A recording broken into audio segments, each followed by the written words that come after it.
They want to run a business. They don't got more people. I'm just I mad. had never seen people making that amount of money on one, transaction. Rest in peace. Some of y'all remember Blockbuster? You're not working. Like, I can't help you. I can't call for you. I can't buy leads for you. Like, I can't do the work for you. Like, you're not working. Like, I didn't want to be known as the person that jumped from company to company to company. Hybrid is like, I think, like a gun. It can put food on your table or it can put you in jail. Like, anytime I was helping at least 15 families a month, like, I was working part-time. That was never me working a full-time schedule. When I was a bartender and I was on for Friday night close, it wasn't negotiated. What kind of problems will the person helping 5 families a month experience, 10 families a month experience, 20 families a month experience, 30, and just so that they can say, oh, I hit that landmark, I hit that landmark, I hit that landmark, just so they can educate their expectations as they're growing.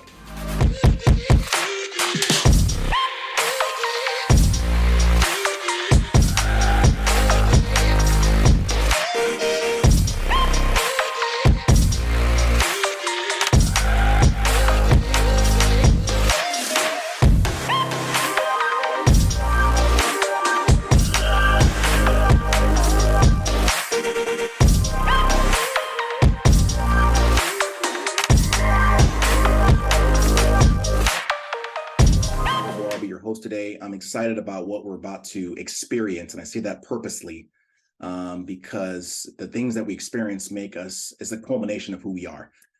For those that are brand new, the experience that you're going through with the Haven, I want you to think of it akin to going and experiencing an underwater cave, right? Or a cave. You guys have ever been in there where on the outside it looks a little bit different, and then when you get in there, it's like really, really awesome. We've seen it in a lot of different movies where because it was either hidden or difficult, it kept all the riffraff out, and so you were able to preserve, if you will, the great stuff, right? So when you enter the Haven, let me educate your expectations. It's a tight fit at first. So it's meant to be a tight fit, meaning it is naturally a barrier, a filter to keep the junk out. It's almost a disinfectant to ensure that the bad stuff doesn't come in. What is disinfecting? It's disinfecting the negativity. It's disinfecting the old you, because here's the truth. You at your greatest thinking got you to where you are right now. Meaning, whatever you were thinking, your mind is in its max capacity got you to your current position, and then you found the opportunity here. That means that the way you used to think is not going to work, and so it's meant to really help you become a different person. So it's literally that. I'm excited because you showed up today. That's one of the first rules of success, just showing up. So congrats to those who come on board and who are experiencing this, because you're about to hear some incredible things. We have 2 people on today that I appreciate. If I'll be honest with you guys, the first time I saw Marysa, I thought immediately, I'm a Marvel fan, so don't judge me. I thought immediately of this Marvel character, bad to the bone too. And some of y'all Marvel fans will understand what I'm talking about. Her name is Psylocke. She's like a ninja, has these powers. I was like, okay, that's who she was, right? So if you look her up, you're gonna see, oh yeah, I know exactly what he's talking about. And of course, her dynamic duo. I'm still thinking of a figure for you, Christina. I'm thinking maybe Jubilee. I mean, we'll see. Just give me a little minute. I'll get it there. But they have an incredible story. So we always want to just do locker room. Oftentimes when we do these podcasts, it's almost great that we hear the polished version of you, but we always want to get the realness, right? Because listen, we all have real lives, right? So let me just kind of get it out of the bat. And I want to make sure that you all understand who you're talking to, that they are more than qualified to be talking to you today. So one of you can answer. And by the way, they're both a team, which is pretty cool. Since you've been in FFL, biggest month, whether it be a team, biggest month personally at FFL. Yeah, for sure. So Matt, first and foremost, thank you so much for having us on with you today. We truly appreciate it and don't take it lightly. So we're excited to be on with you and the team. And In terms of just getting started, it didn't always look this way. But my biggest month personally is 64 families, and as a team, 590 families. That's awesome. So that's what we're looking like today, and it definitely did not always look like that. Christina? So we got recognized as a team. So we started building our agency about 3 years ago now. So we're kind of like, I guess, the dynamic duo, if you will. So I focus more on the recruiting side of things, but my biggest month's about 15,000. So nothing crazy. Families. 15 families. Thank you. I appreciate that. So, and by the way, here's what we know, right?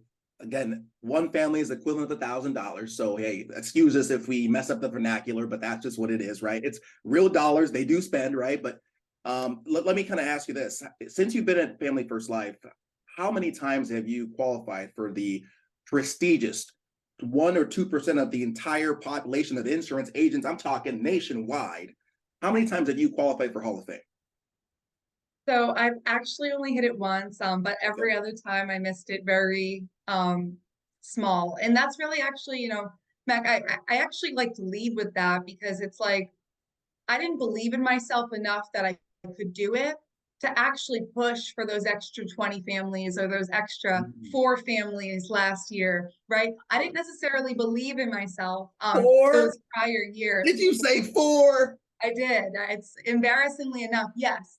However, I learned how to course correct along the way to make sure that there's not ever going to be a year that I'm wanting to help 400 plus families, and that's not happening. I love it. No, thank you for that. So I love your story. There's so much here, y'all. So I'm literally going to try to get myself out of the way. We got 2 bulls. I'm just going to be the matador, just going to say, ole, right? So tell us your story. I love what you've said in the past. I know people have a lot of motivators that got them going. Now, you came from economics. Let me back up and say it like this.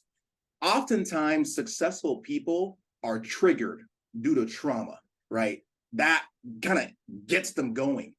I have my own, what got you going? And just to help those that are listening, think about the Hulk, right? He didn't know how to control his power, but when he got mad, it triggered it. What happened to you two, and either one can answer first or second, that got you even in this industry?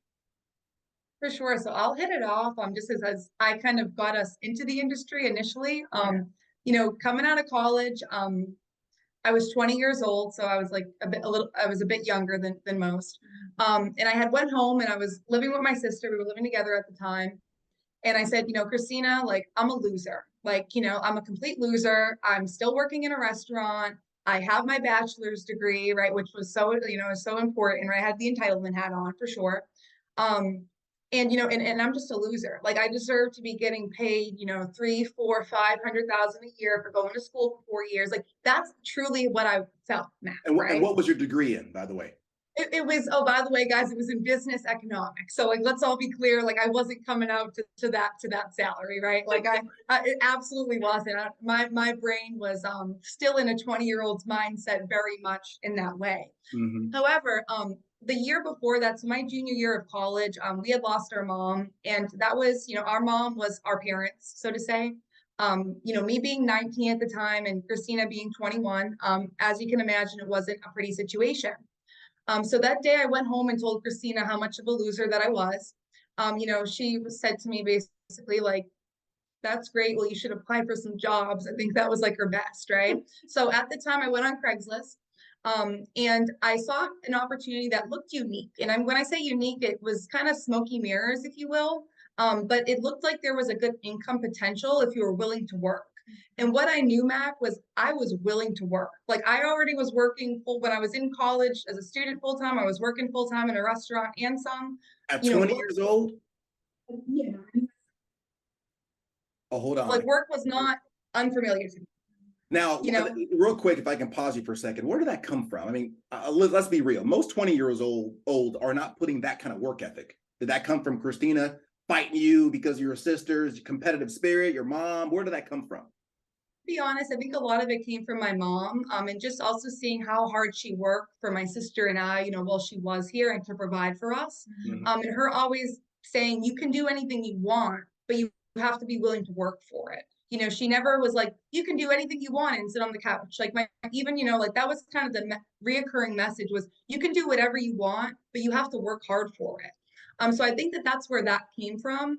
And then the willingness at 20 to be able to come into this industry and work it like a business, I think truly came from just knowing like, hey, guess what? Like you just went through some trauma, right? That word, right? You lost your mom. It was a big loss for us.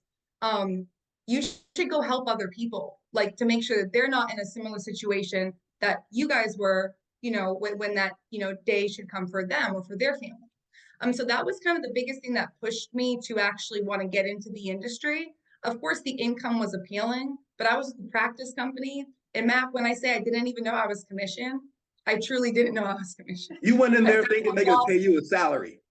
Yeah, I was like, I came home and I showed Christina this breakdown. It's like a breakdown sheet of hypothetical numbers. And I was like, look, this is like what I'm going to make every week. And she was like, if what? And I was like, I don't know. Like, leave me alone. I'm going to take the test. You know what I mean?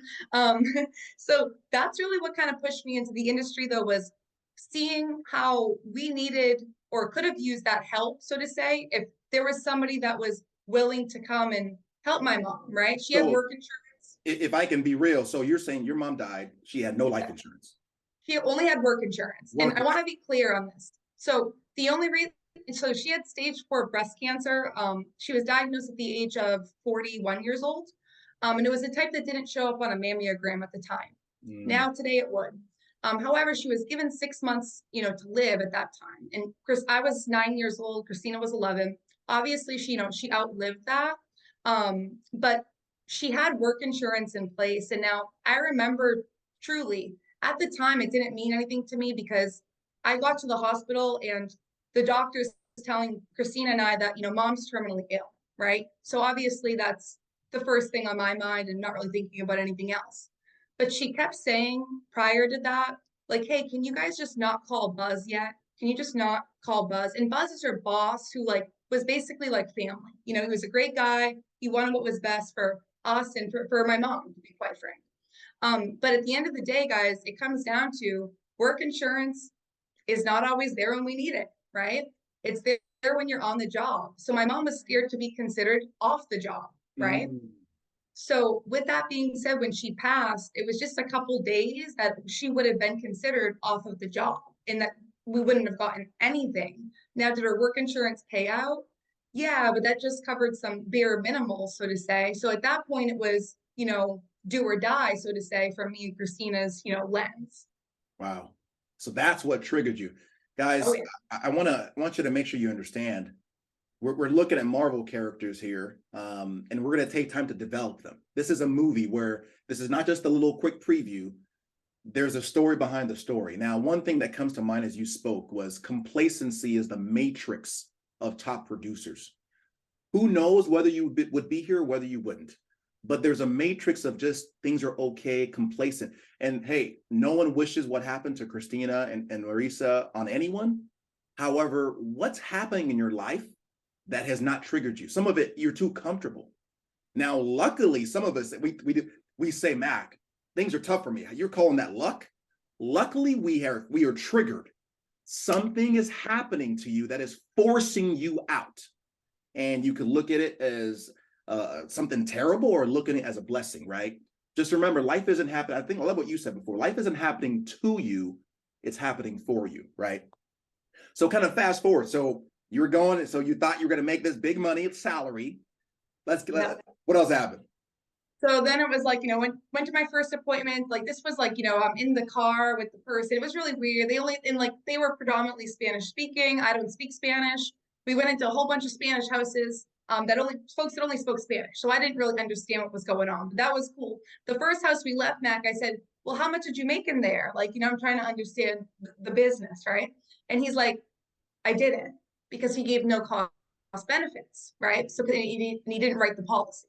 So I was confused. Now I'm like, okay, this is commission, right? So now I get it, right? Now I'm kind of getting to my groove of things. And to be honest, I couldn't sell an insurance policy to literally my own sibling the first 2 months that I was in the business. I was so all over the place. I was like, I have to know everything. I'm 20. Like they're going to be pinning me because they're going to be 50 or 30 or older than me. Mm-hmm. And that was a fear of mine, right? However, I had to overcome that to be able to, once I did, it was like essentially like break free. Like it was like, the bull coming out like that. That's what it looked like. However, at that point, you know, I did try to expose Christina to the opportunity.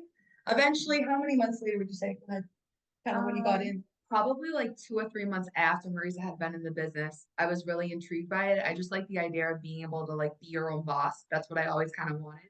So I went ahead and got started with the licensing course. What It were was you only a doing few before? months in. So what were you doing before?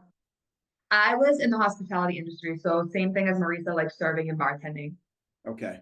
And so when you saw it, were you skeptical or were you hopeful? You were like, hey, you go try it first. Yeah, I mean, to be honest, when Marysa was getting licensed initially, like she really didn't even know what she was going to be doing. So it was kind of like after she got licensed and had been in it for a few weeks, I kind of saw the opportunity and I saw the potential. And I knew how important life insurance was. Like it wasn't like she wasn't selling like vacuums or something. You know what I mean? We had like real life experience, so I believed in it. Sure. So and I loved the idea of just being able to really be your own boss, you know, being independent and whatnot. So I was pretty bought in. So this is what I love is, I mean, great point. You don't have to know it all. All you need to know is what Sean Mike says. Hey, get leads, work hard, serve people, right? You may not know ins and outs of the industry, but you know it's important. And that's all you need to keep driving you. So you're working with this practice company. How long did you, what most people that would just knock them out. This is commission. I suck. Well, I ain't gonna do it. Why did you keep going? Were you cray? Like, To be honest, Mac, I was in an office, I'm looking around me and I'm like, you know what? Like, if all of these like fools can do it, like I can do it too. I just got to figure it out in terms of what I'm doing wrong, what I'm doing, you know, very wrong, and getting uncomfortable. That was a big thing for me. It's like, you know, it's one thing when you're at your house and you're like, oh, I can, you know, lie to my mentor and tell them I dialed. First of all, that's not going to serve you. It's definitely not going to serve your mentor. It's another thing when you're in the office and your manager's like, here's the script, here's the leads, call them. And I'm going to sit right here and I'm going to watch you. And that's what I was told, right? So essentially, it made me uncomfortable, but it pushed me out of my comfort zone the exact way I had to be. Because then growing up in this business, seeing like if you don't do that, the agent's just going to fail. Like if you don't get somebody to just get uncomfortable.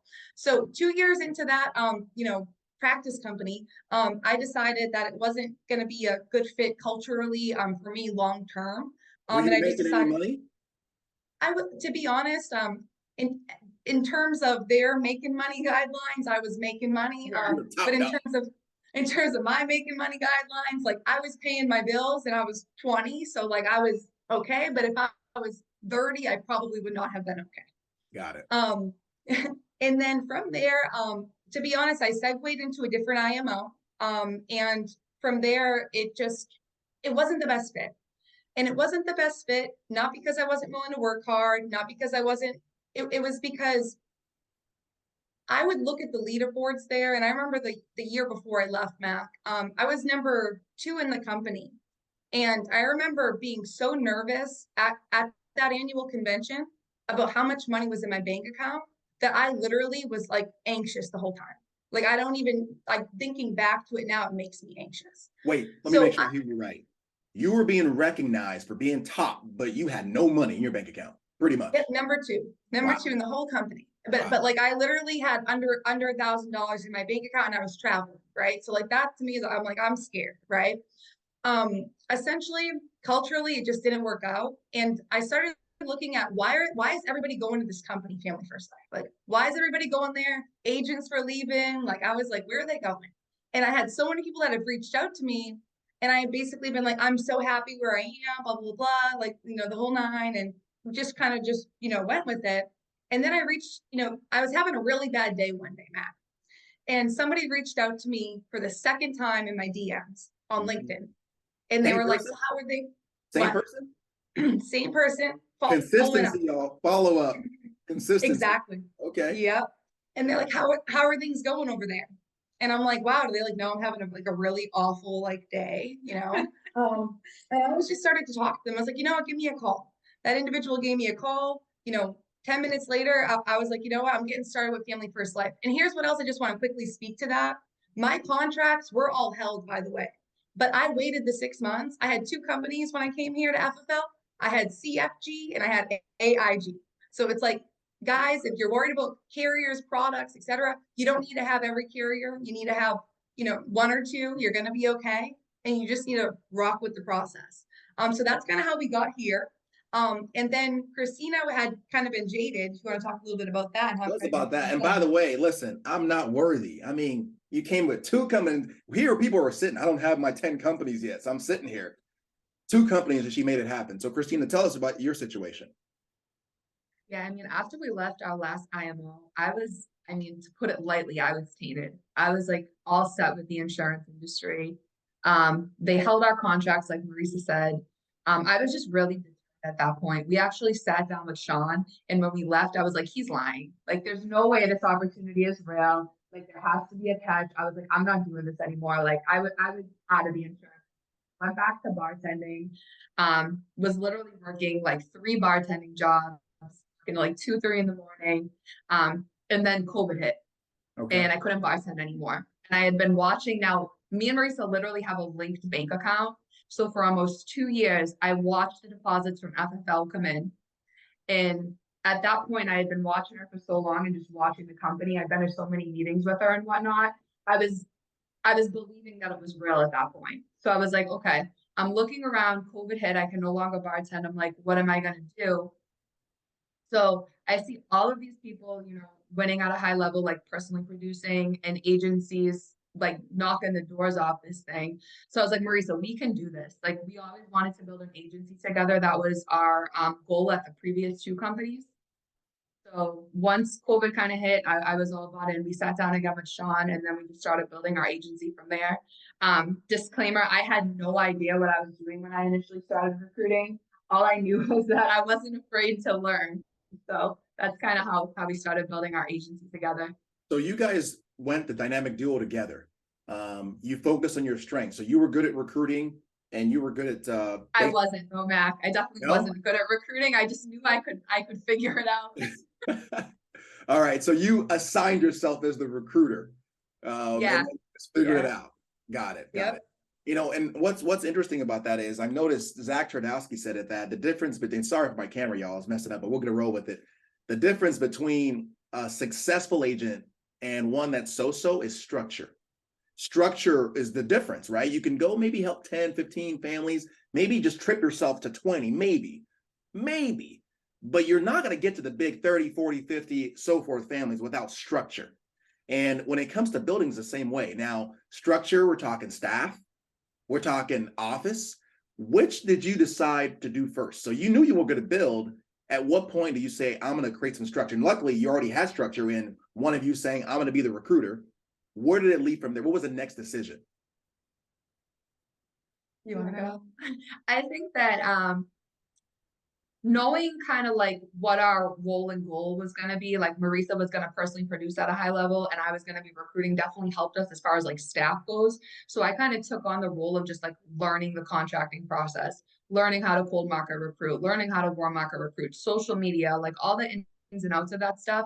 And luckily we were connected with Joshua Mwanza at that point, of FFL Mampalo. He's just a good, close personal friend of ours. So we actually were able to utilize Josh's office. Josh had an office right outside of Boston, which is where we're from. So that was huge for us. So like all through COVID, we were locked into Josh's office. Eventually we were renting space there and whatnot. And then, yeah, we just kind of figured things out as we went along, honestly. That's awesome. And it's crazy to think too. It's like, I think back to when the pandemic hit and when we kind of decided, hey, you know what, like you're going to go hard building, I'm going to go hard selling, and we're going to go hard helping each other and helping these agents get up and going at a high level.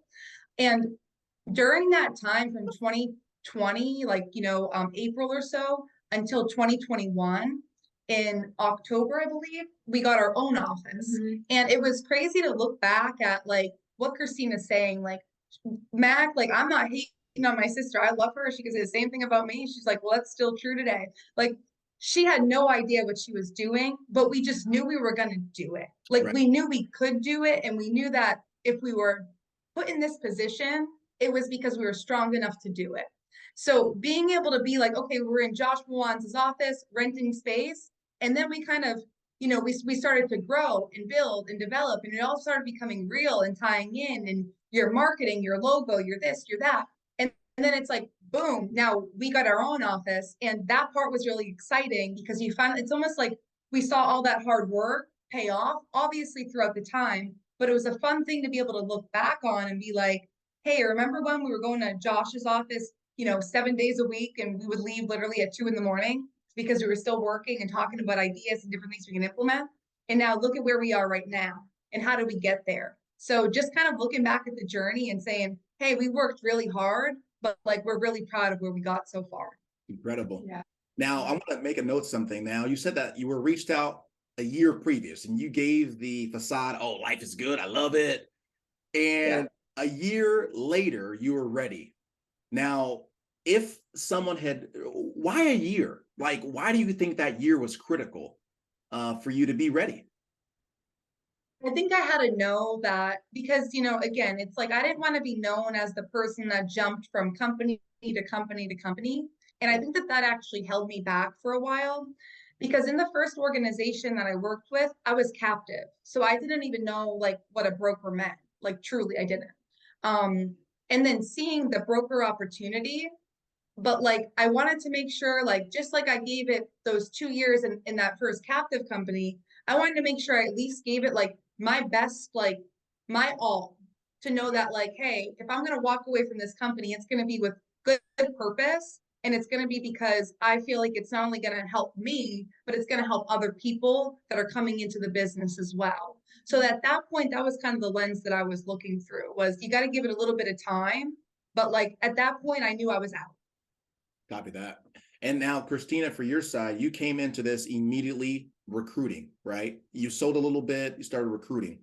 On your side, for those that are wanting to build, there are people from all walks of life that they maybe have the confidence, they don't. You started, luckily, you didn't know what you didn't know. How did you start this whole thing? Like, what was the first thing you did? And how did you know that you were onto something? Oh man. The first thing I think we did is we just wanted to find that this was when cold market was huge. So we just wanted to get our hands on as many cold market resources as we could, especially since I didn't necessarily know what I was doing. I knew it was just all a numbers game, just like on the selling side, that I just needed to talk to people. So the more people I could talk to, the quicker I'd overcome my learning and the quicker our team would be built theoretically. So I think that was really one thing that we were never scared to fund our business. We literally tried any and every cold market resource that we could. What I will say, what I wish we did sooner was start reaching out to our warm market, especially since we had such big warm markets coming from the hospitality industry and whatnot. And that's free too. And the trust level's already there. But I think, yeah, just coming in, we just started funding like the recruiting side of things as soon as we could. And tell me this as we go through, I'm trying to fix this camera situation. Some people don't get an office, like the cost funding your business. How did you decide? Did you just get like little cubicle? Did you go in maybe over your head? Did something force you to go do more? Did you have like 30 days where you had to go sell? Like, how was that? Like, were you freaked out about that rent? So to be honest, We weren't. No. And it was because I knew that, like, quite frankly, I knew like God put me on the earth. I'm here. I have leads. I have families to be helped. They're gonna get the help. So there's no reason to worry about the rent. The rent's already paid. I'm working, so the rent's already paid. And that's kind of how I looked at funding the business too, is if you're working and you're all in here, like whatever you want to do in terms of cost over business, like you should do it, debatably what it is, you know what I mean? But anything that can actually put you in a better position than you were before. It might be risky, sure, but getting an office space, here's what I can tell anyone and everyone. To me, that was not risky. It was actually needed. It was absolutely needed. Even though my sister and I were at that time still had, our family home that we could both go to and be there. It's like, that's not where we're going to be able to conduct business, come up with new ideas, get excited, and be in an environment of just working. So I think that neither one of us were really scared to invest. We were like, we have to invest or it's going to cost us more. Yeah. Love it. It'll cost you more not to do it. It's almost like a car. Yeah, getting a payment is risky, but you got to make money from work. The only thing risky is if you won't work, right? Exactly. That's pretty cool. Now I want to transition to mindset. You got a degree, you said, if I remember, in philosophy. Yeah. Mindset is so interesting. I remember you said in one of the calls that you did before is you got some problems that started creeping up as you started to do more and more. Same thing with you, Christina. And you were almost surprised. And I don't know, you tell me, it surprised you that you were getting these problems. And tell us about that conversation with Paul McLean when he kind of educated you about just life in life. If you want more, you got to have more problems. Right. So, I was going through some kind of, we were both going through some different changes in the business, whether it was, how do we handle this situation, or how do we handle, helping this agent out, or how do we handle, this contract being held, or whatever it might be. And I started to say to Paul, like, hey, like, dude, like, like, I know that, this business, like, can be tough, but like, these are problems I never personally dealt with. So like, I'm kind of panicking a little bit. And what Paul put right in front of my face is, with like, he said, Marysa, can you just do me a favor? And he wasn't being rude. He was being like serious. He said, can you just think about how much money that you made last month? And I said, yeah, okay. And he's like, how much? I tell him how much. He said, so with that, like, don't you feel that like there's going to be a price to pay on the other side of that? Like, it's not just about like you go help John and Mary and you get paid and that you call it a day, right? Like, so with growing pains, there's going to be pressure there, but that's where you're going to grow as a person, or you're not, right? Like, you're going to back down from that battle, or you're going to stand up to it. And essentially, Paul's mindset behind that really helped me see, like, dude, like, look at the amount of money we're making. These are not big problems. They have a lot of solutions to them. We can solve like most of them in 10 15 minutes or 24 hours. So like, let's get our head back in the game and just grow forward. And that's always the goal. Grow forward. Like, it might feel like it hurts right now, but if you don't go through it and you don't grow forward, it's going to hurt a heck of a lot more in just a little bit, right? And just a little bit could be 48 hours. So act immediately. But really what the mindset was is, if you're making more and more and more money each and every month or each and every year, or whatever, however you want to put that, why would you not have a larger responsibility and other problems that are going to come about during that time? It should happen. And quite honestly, if it's not happening, that's weird. So it kind of opened my eyes to, yeah, you should be like, something's up, right? Like, if you're a parent and it's too quiet and your kids are little, you say something's up, right? Because there's watching movies, and usually when you go, they're in something that they shouldn't, because they know they should be quiet. But you're right, something is up. So let me kind of hit both of you, the real talk, on the selling side. And for those of you that are hearing this, guys, I'm telling you, do you know how rare it is to have top producers like this to get their time? So let me ask you this: what kind of problems, if I'm brand new, I'm looking to help about 5 families, and I know I'm putting you on the spot, what kind of problems will the person helping 5 families a month experience, 10 families a month experience, 20 families a month experience, 30, and just so that they can say, oh, I hit that landmark, I hit that landmark, I hit that landmark, just so they can educate their expectations as they're growing. So let's start with 5. Just getting started. What kind of problems can you confront? So 5 families, I'm scared to pick the phone up. This person told me I was A, B, C, D, E, F, G, and I'm personally offended. Boom. Okay. You get your big boy pants on, big girl pants on, you overcome that. Now you go to 10 families. What kind of problems are we talking about?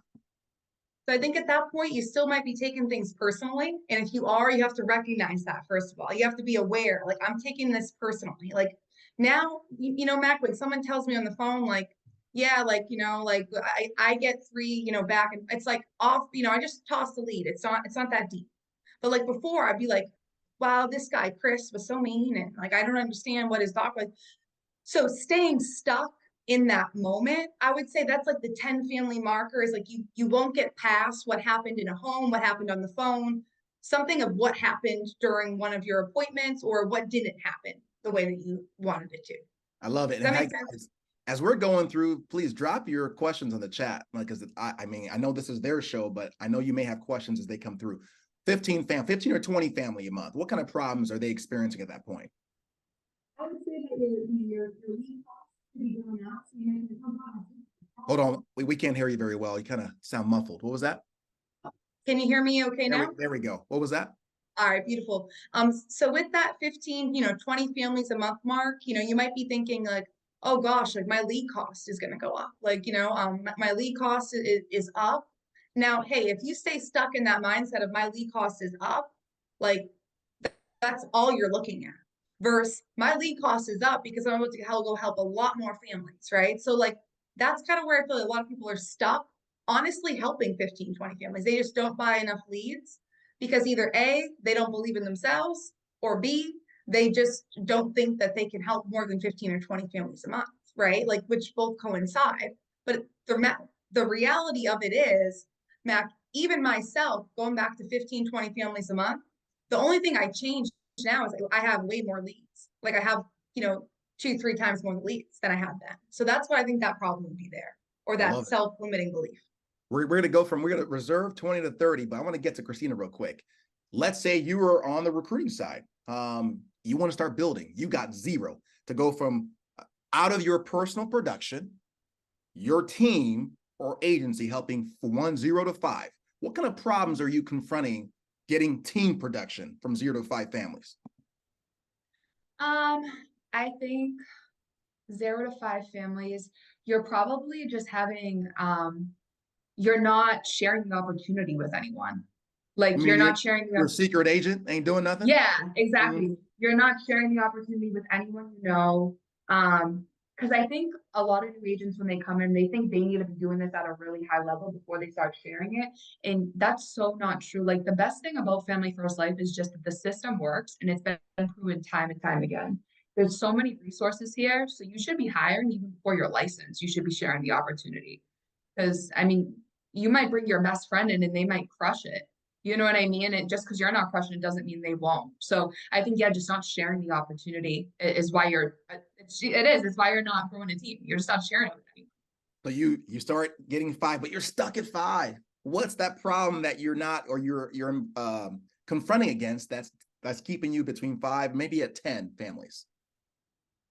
I think once you start hiring, you're gonna be working with different personality types. So it's just, you have to be aware of like, not everyone is going to receive messages the same way that you do, and how to talk to people. But again, I think it's just more about sharing the opportunity, and also agents that you're bringing on to work with your agency, having them share the opportunity and just explain to them how important it is to share the opportunity. Unless their goal is literally just to sell life insurance their whole life. If you want to build a business and you want to make passive income, it's important that everyone that you bring it on understands that there's a building side of this and a selling side. So yeah, I think it all just comes down to numbers. We always talk to these agents every once in a while. They're like 50, 60 years old and they're bragging. Oh, I've been selling since I was in the womb. And right. No one wants to tell them, bro, you messed up. Like, right. You right. should still be selling, looking for an opportunity. So you're right. So if I heard you right, you're bringing on new people, but you're maybe having trouble working with different personalities. Is that what I heard you say? Yeah, for sure. I think the bigger your team gets, the more personalities you're going to work with. And like, I'm a very direct person. So it was really hard for me at first. Like, I'm just so direct that people would just think I was like being mean. So sometimes I have to soften the things that I say to different people just so they resonate with the different messages and whatnot. But I think honestly, in that first, like until your team's writing, like, I don't know, at least like helping at least 50 families a month, it's probably just because you're not sharing the opportunity and no one that you're bringing on is either. And just, you need to build belief in the people that are writing. Because even as Marysa was talking about like writing, protecting, 5 families a month, 10 families a month, like, to be honest, if you're stuck in that, it's probably just because you're not buying enough leads, or you're just not working. Like anytime I was helping at least 15 families a month, like I was working part-time. That was never me working a full-time schedule. So it's like, if you're not doing that and you're full-time, don't kid yourself. Like, you're not. I love a shirt that I see often. Can you handle the truth to yourself that you're really not work? There's a Right. difference. I love what someone said. It's called rocking chair syndrome. A lot of movement, but a lot of activity, but no movement. You're just going back and forth, right? So you got to be real with yourself, whether you're actually doing anything or not. So if you're saying, if you're just between maybe that 5 to about 20, 15, you're a lone show. No, you're the ones maybe sharing the opportunity, but there is no momentum because no one else in the organization is. Would you agree with that?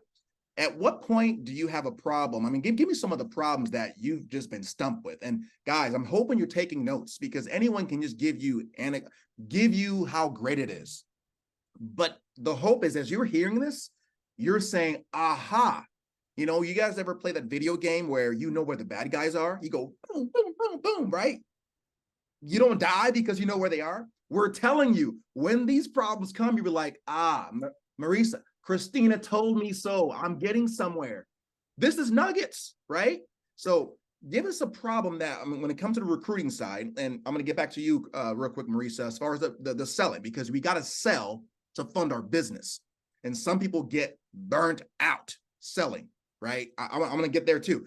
Give us a problem you've been hit where maybe you were stuck. Like how did you resolve it when it came to the building side? I think the biggest issue that we really faced was just like learning how to work with different personality types, not to like keep saying the same thing, but it's hard, especially since like we were so young when we came into this business. We didn't have like experience managing people, if you will. You know what I mean? Yeah. So it's like just really learning that, you know, like you you can't yell at people. Like for me Be real. personally, you can't be that direct. Like, you know, Like, people, well, let me ask you this like, question. How it was can hard. like what would you want to say directly to folks? This is real talk here that Right. you had to stop saying. Let's just be real. I think like I had to be able to deliver messages in a different way than I was, just because like to me, like Marysa was saying, like we worked hard since we were young. So it's like it's confusing to me when there's like a 33-year-old guy that has a family that like isn't willing to work. So I'm just like, Paul, like you're not working. Like I can't help you. I can't call for you. I can't buy leads for you. Like I can't do the work for you. Like you're not working. Like you know what I mean? Like you don't plug into anything. Like, guys, if you don't plug into anything, that is so Love it. confusing. Like, it gets me so upset. Like, why aren't you on the dial team? Like, don't even get me started. You don't even unmute. Like, and he goes, "You're mean, right?" Right. And then I'm mean, but like, I'm just being honest with you. Like, I'm Real just telling talk. you the truth. But it's like some people take that as like you're attacking them, and it's like you just want them to win. So it's like I really had to learn like how to talk to different people and to honestly to listen too. So you got to grow more. So can I just maybe say what I got from that? Yeah. For you to grow, for you to be a better magnet, you have to get stronger. So she had to work on her ability to be able to lead. They're different people. So you probably read a book, went to a seminar, listened to coaching from some of the other agency owners of how to build, right? When you grew, guess what else grew? Your business grew, right? So Sure. thank you. So Marysa, tell us about the selling side. This is where most people are going to start. You're at 20, you're okay, but let's be real. If you're trying to build an agency in FFL and you're at 20, you're broke, right? Between the bills, business bills. So let's be real. What kind of problems are you going to confront at 30, 40, 50? At what point do you like, wee, going down the slide and it's just smooth sailing? To be honest, like, you know, it's like you're always going to be grinding, right? Like, so to say, so it's like that part is not going to change. But the biggest difference when we talk about 20 families a month or like that 20 to 30, we're going to call it 30, right? Like 30, 40, right? You know, like I would say a challenge you're going to face at that point in time is looking at your lead bill and thinking like, is this okay? Like, and it may sound silly, but it's like, it is okay as long as you're going to go to work. Now, if you're not going to go to work, it's not okay. Go back to helping 15, 20 families a month, but be honest with yourself, right? And that was a big thing that I learned too, kind of in building, particularly here at FFL, because I was shooting for the moon, if you will, and I wanted everybody else back. I'm like, you know, we're all going to hit Hall of Fame, right? Rest in peace. Some of y'all remember Blockbuster? Everybody that got contracted this week is going to hit Hall of Fame. And as much as I did want that to happen, I had to take a step back and realize, like, first of all, just like Christina said, I don't make people's goals for them. But second of all, you know, if I'm dealing with an agent who is in that predicament of the lead bill, that's usually going to be your problem. But then what's going to become your problem when you're helping 40, 50, 60 families a month is I have no organization typically comes up. I'm really unorganized. I don't know who's who, John Smith from where, Mary Mhm. who, right?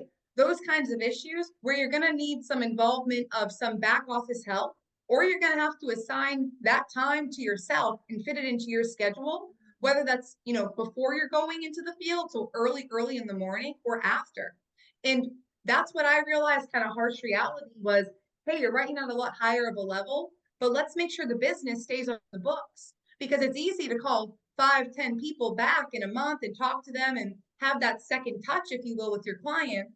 But it's a little bit harder to do that when you're helping 50, 60 people a month to do that same touch. But you have to realize that business that you already wrote is so valuable because you already went there and you already did the work. So I always say, if you can save a policy or write a new one, you should be saving the policy Right. because it's money you already worked for. You know what I mean? So those are some of the problems that came about for me, where my persistency would start to go down because I would miss your call, Mac, and then you'd be, you know, you're my client, and you're like, I called you 2 days ago, like, you know, and it's like I was getting back to people late, things like that. And that started to become concerning for me, right? So it's like Mhm. that's when a VA came into play, right? In terms of, hey, Virtual you're going to assistant, for those that don't know, hand, that's admin. yep, a virtual assistant. And that really helped me just kind of organize my back office and myself and my business to be able to run it like a business. In terms of when I'm in the field, I'm in the field, and when I'm you know, helping agents, I'm helping agents. So whatever I'm doing, it was just a lot more structured at that point. That's when structure is going to play a lot big of a part. In the very beginning, if you have none, you're done. And when you're getting at those higher numbers, if you have no structure or lack of structure, you're going to see some problems, like whether it be persistency, etc., dealing with clients that are going to come about. You know, I will say this too. If you don't have staff and you're helping 30 families a month, you're not running a business, you're running a lemonade stand.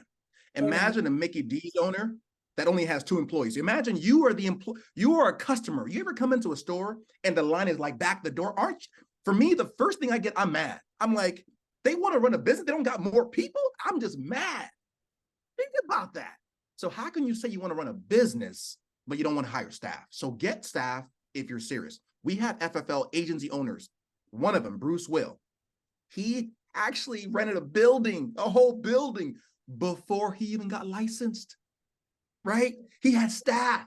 And now he's helping, what, 1 million plus or close to a month, because he grew quick. So because he had this business mentality. Let's transition real quick.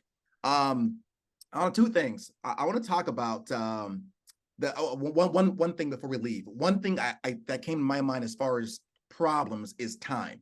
You're going to have to negotiate time in relationships. So when you're helping 20 families a month, maybe, but hey, I have 10 kids and a wife, and here's what I discovered: helping 40, 50, 60, 70 families requires the most priced commodity of time. How do you negotiate that? And Christina, you can chime in as well, because building an agency is big. How did you negotiate time at relationships? Because you have to have a life, is what they say. I mean, that's what they say. No, right? I'm only kidding. I'm only kidding. On a serious note for me, and I'll have a kind of a short answer here, but it would be like, you have to be scheduled. Like, you have to know what you're doing, and it has to be non-negotiable. Like when I, you know, when I was a bartender and I was on for Friday night close, it wasn't a negotiable, it wasn't negotiated. I didn't walk in on Friday and say, well, you think I can leave in 2 hours? Can I just not come in? It's like, you need to realize, like, no, you have to be that structured. If you were Right. that structured for somebody else, why would you not be that structured for yourself? And when that hit me, what I realized is, if you can fill your schedule in, fill in all the important things in terms of the business. So on, you know, dial days, right? Whatever that looks like, or if you're doing complete telesales, whatever that looks like, your dial time cannot be messed with, right? Um, it needs to be in there. But in terms of family time and things like that, you know, fit it in there. for example, I have, whether it's my friend's child's baby shower, right? Or, or my friend's child's birthday, rather, that sounds more accurate there.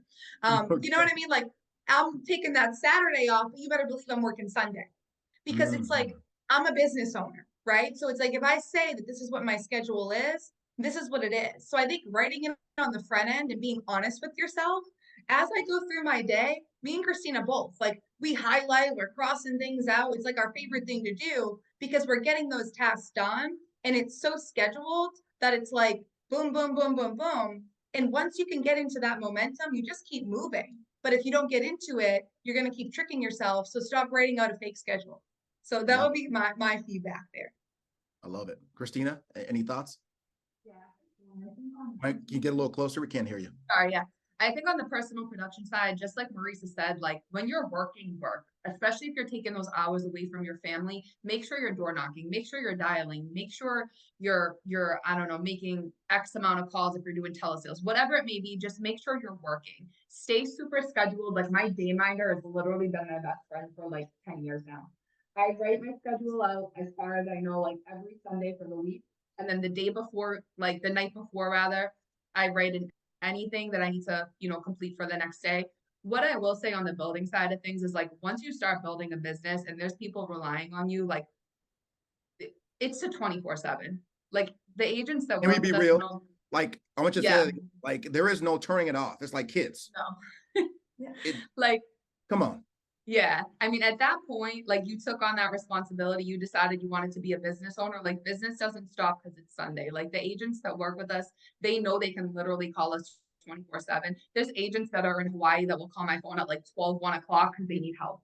If they're in a house, they're doing a telesale, whatever, maybe like I'm answering the phone. Like I know they're not calling me to say hi. They know it's 1 a.m. in Boston. Like, so it's like at that point, like you took on that responsibility. You just need to make sure that you're showing up for the people. I love It's it. a 24/7. And I think it's really important. I'll just end with this, that like the people in your life, whether that's your boyfriend, your family, your wife, your children, that they understand what you're doing and why you're doing it. And I think that makes it a lot easier for it to be a 24/7 when everyone's on the same page and understands. That's good. Listen now, if your kid cries at 12 in the morning, you say, nah, you got to wait till 6 a.m. when I get up. Right. A business is a living organism. Let's close with this.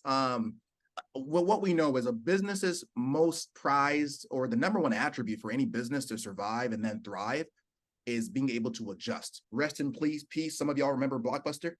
It didn't adjust, right? So COVID hit and it created an opportunity where now we have more telesales.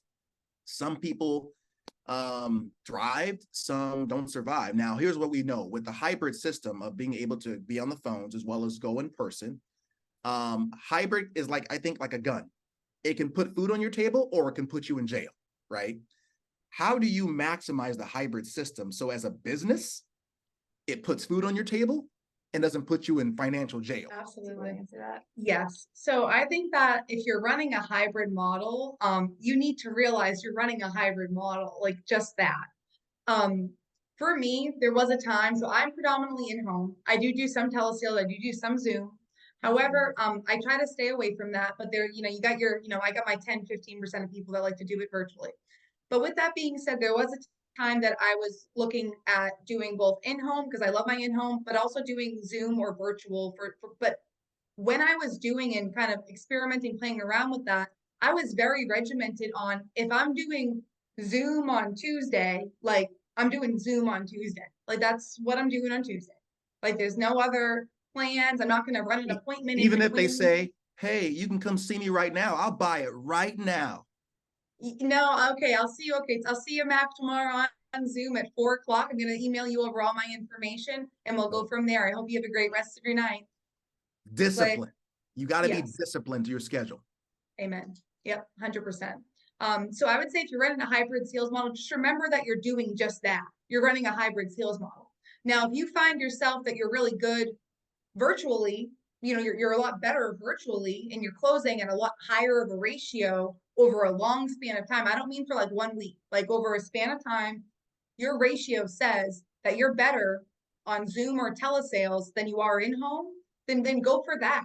But if your ratio is telling you, hey, 100% of your sales have came from in-home, not telesales or Zoom, you might want to go in the home or get back in the home. Go Love for it. what works for you.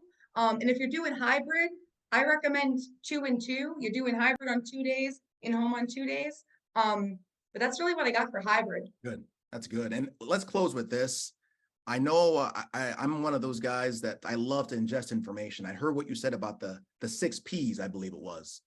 If you could just take time just to share with folks, and if nothing else, y'all, this right now, what she's about to say is worth the price of admission.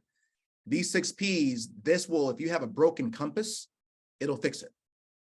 Amen. So 6 P's. So I kind of made this up one day when I was like, you know what, I got to analyze this business and I got to figure it out and fix it, right? So the first one is production, right?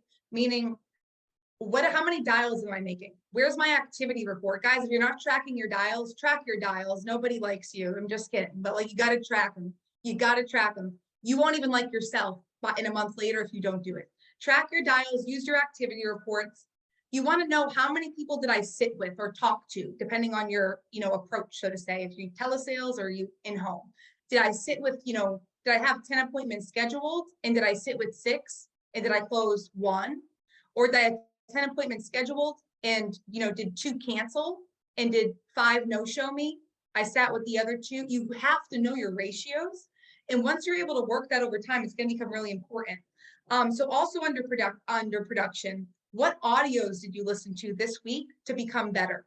And I think that that's huge because there's so much content out there, even just getting pushed out from FFL of what did you listen to improve yourself? If you feel like in the home, you keep getting, I need to think about it. What are you listening to get better there, right? How did you work on yourself this week, right? Did you read a book? Did you start journaling? Did you start working out, meditating, going to yoga, doing something that made you feel good about yourself, right? Because it's always going to shine through in your business. And what conference calls were you on or not on this week, right? So that's production, right? Like, were you not on the dial team, right? That matters. Were you not on your team call, right? Did you not plug into the TNL, right? Where there's top producers from all over the country and leaders sharing exactly what they're doing and why not? I like to add, did you clock in if is what I put for production? I like that. What hours did you clock in to work? Right. And it's true. It's true. And that's really what we're hitting on, right? And then the second P would be pending. So sometimes whether you're a newer seasoned agent, like you might have, like, of course we love, our instant decisions, don't get me wrong, but not every carrier is going to always give you that instant decision. Are you following up with your actual client, right? Is there an amendment that needs to be signed? Is there a telephone interview that has to be completed, right? What's pending and how can we get it to issue? Have you touched base with the carrier? Have you touched base with the client? Do you know what's needed? Let's get it done. The third P would be promotion. Now, this is a big one. Like, if you're on this call and you're listening right now, how close are you to your next promotion? What do you have to do to hit your next promotion? If you don't know, go find out right now. Like right now, go find out what you have to do because you're literally aiming at no target. You have no target that you're aiming for, and that makes it a heck of a lot harder. And what trips or bonuses might you be qualifying for, right? Under promotion. So, the America You First bonus, right? Like, what is that looking like? Are you trying to go on a trip with AMAM, right? Where are you pacing there? Are you trying to hit Hall of Fame? Where are you pacing there, right? So just actually understanding where you're truly at in this business and what the next level actually means to you. People, right? So people, I talk about this 2 ways. I talk about people in terms of we have leads, which is great, but how many people did you ask for referrals when you were in the home? If the answer is 0 1 week, and then you go to 1, I mean, that's better. You're making an improvement, right? So how many people did you actually ask for referrals? How many referrals were collected? When are you asking? Are you asking at the beginning, the middle, the end? Is it awkward, right? Do you sound kind of awkward? And who are you talking to? This is a big one, guys. Who are you talking to? In this business, even people that have nothing bad to say about the business, but you call them and explain to them that you set an appointment with Betty Smith and for 5 o'clock, she told you what color her house was and to ring buzzer number 3 and she wasn't home. And do you believe this? And then it's like, Max, like, no, I don't even believe this. Now you're on the phone talking to the wrong people, or you're talking to the other brand new agent that just got started and isn't moving. And you're like, this is awful. Then you're both sitting there like, wow, we should just quit. It's like, well, you know what? If you're going to feed yourself with the wrong people, you're eventually going to quit, because it's going to get too hard to be surrounded by that type of energy and be performing at a high level. So who are you talking to, right? And what are they feeding you? And then the 5th P would be plan, right? So there's things we got to plan, like our schedule, but also, you know, leads for the upcoming week. If you don't have a reoccurring order on, or you do, but you supplement, right? What's the plan for your leads? What's the plan in home? If you're saying, hey, I keep getting, I have to think about it.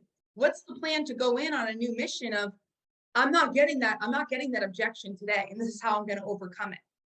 And then the plan of what can we do better? And I don't care who you are. I don't care if, you know, you're like everybody, we can all do something better. I could do something better today. Christina could, Mac, you could, and everybody on this call, we all could do something better. So asking myself, that's always going to challenge me to say, you know what I could have done better? I could have had 10 booked instead of 8, because I had an awesome day. I sat 6, I closed 5, and, you know, I was able to help out these 5 families.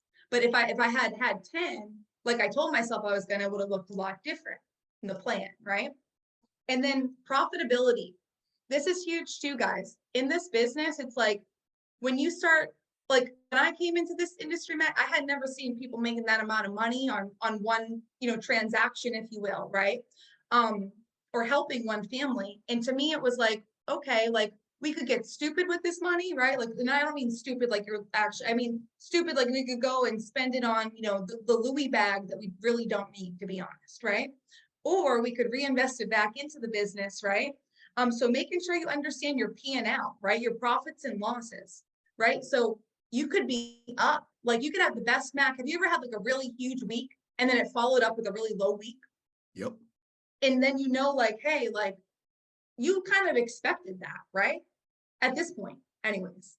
But in the beginning, you were probably like, oh no, that's not going to happen. I helped 50 families last week, so I'm going to do it again this week. No, guys, that's not always the case. So you got to get on track of your P&L and understanding what were actually business profits, and more importantly, what were actually business losses. Because you could be investing the money into things that you shouldn't necessarily be doing that early on in the business. But that's, you know, to each their own. Just pay attention to that. Chargebacks, right? Do you know how many chargebacks you're getting? What's your persistency? How many things are staying on the books? Like I said before, to me, it's better to save a policy than to write a new policy, right? Because it's money that you already worked for and made. You just need to help that client understand where you're at when you help them out. And then cash flow, right? Where's my cash flow at? And how's it coming in? How's it going out? Where's it going to? Where can I stop some things, you know, from going out that don't necessarily have to be going out? And how about any debts that you want to pay off, right? Profitability wise. When I came in, I had a lot of credit card debt. So I was really big on like, where's my debt at this month? How much should I take off this month? And that made me feel good working towards a goal of paying off. Now I'm debt free, which I'm so proud to be able to say that, but it took a lot of structured work. So again, guys, the 6 P's: production, pending, promotion, people, plan, and profitability. With those, if you keep just digging into them, you can't lose. There's no way. Guys, I know we went a little bit long, but there's a saying, when you're in the presence of greatness, it's called deference. You just let them do what they do. So if you're going to err in the sight of greatness. So appreciate you two dropping nuggets. And there are agents here that just like that, they don't see the value of maybe of a nugget. They put it in their pocket. 6 months later, they're like, wow, this is a nugget. So guys, thank you all for being on. If you thought this was good, next week we're going to have another great speaker. Take care, take charge. We'll see you guys next week. Thank you too. Take care. Bye. Bye.